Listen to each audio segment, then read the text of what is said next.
क्या बोल रहे हैं? ऐसा नहीं हो सकता। मेरी बेटी मासूम है, इसे अच्छे बुरे की समझ नहीं है। अरे कहाँ जाएगी ये बेचारी? कहाँ जाएगी? इतनी चिंता है तो पूरे परिवार का गांव निकाला कर देते हैं। बेचारे पूरे बसे बसाए परिवार को गांव छोड़ना पड़ता है।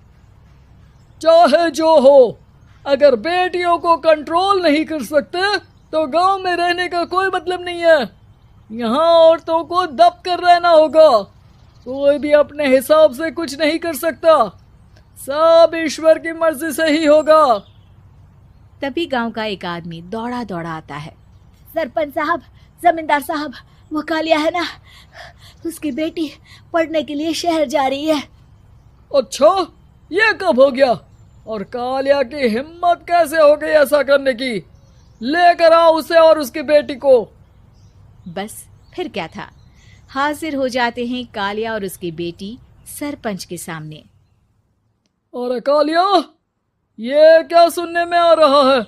बेटी को इंजीनियर बना रहा है तू? और ये बता, गांव में तो स्कूल नहीं है, फिर कहां से इतनी क्लास पास कर गई तेरी बेटी? राधा, जो कि कालिया की बेटी है, उसे लगता है कि सरपंच उसकी तारीफ कर रहे हैं। सरपंच जी, मैंने ऑनलाइन पढ़ाई की है, डिस्टेंस लर्निंग से। सभी में मैंने अच्छे नंबर पाए हैं, जिसे देखते हुए शहर की इंजीनियरिंग कॉलेज में मुझे स्कॉलरशिप मिली है। वाह जी वाह, क्या होती है ये? पहले तो ये बताओ, फिर आगे की बात करते हैं।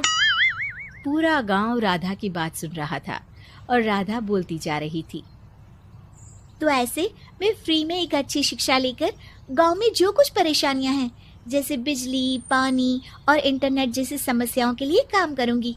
मैं गांव को शहर से जोड़ने के लिए पुल का निर्माण करवाने का प्रस्ताव रखूंगी। मुझे पूरी उम्मीद है कि जल्द ही हमारा गांव भी तरक्की की राह पर चल पड़ेगा। राधा की बात सुनकर सारे गांव वाले ताली बजाने लगते हैं। सरपंच को समझ नहीं आता कि वो क्या करे। चुप रह नादान लड़की, गांव के खिलाफ जाने के लिए तुझे गांव से बेदखल कर दिया जाएगा, वो भी पूरे परिवार के साथ। और हाँ, अगर ठीक से गांव में रहना चाहती है तो ये पढ़ाई लिखाई छोड़ दे। हम तेरे लिए गांव का कोई होनहार लड़का देखेंगे। तभी गांव का एक आदमी बोल पड़ता है। अरे नहीं नहीं सरपंच जी, राधा बिटिया जो बता रही है, अगर वैसा हो जाए तो हम लोगों को पैसा कमाने के लिए बाहर नहीं जाना पड़ेगा। हाँ जी, और ना ही कोसों दूर पानी के लिए भटकना पड़ेगा। हमारे बच्चे भी अच्छी पढ़ाई कर सकें।